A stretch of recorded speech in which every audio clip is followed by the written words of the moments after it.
Welcome back to the Freako channel. Thank you so much for liking, subscribing, and following. This is the voice of Joseph, aka 55.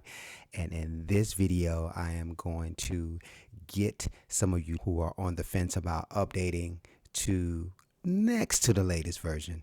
So now I have updated my operating system, and I'll show you that. I have updated to the latest version at this particular time, the macOS Monterey version 12.3. And I have installed Logic Pro X, but I only installed, I'm still sitting on the fence just like you guys, but I have updated to the 10.6.1. Have not updated to the latest version, 10.7.3. As you can see, it's scanning 92 audio units. Don't let that scare you.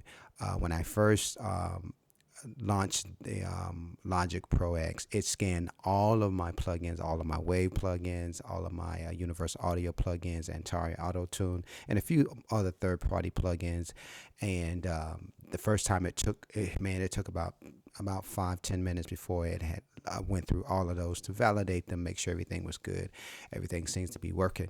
So as you can see right now, it's only scanning 92 of them. These are the 92 plugins that I have selected from, mostly from the Waves bundle pack, and it's just scanning those because it's only going to load those into well, it's going to load all of them, but it's going to, it's going to validate those and make sure everything is good.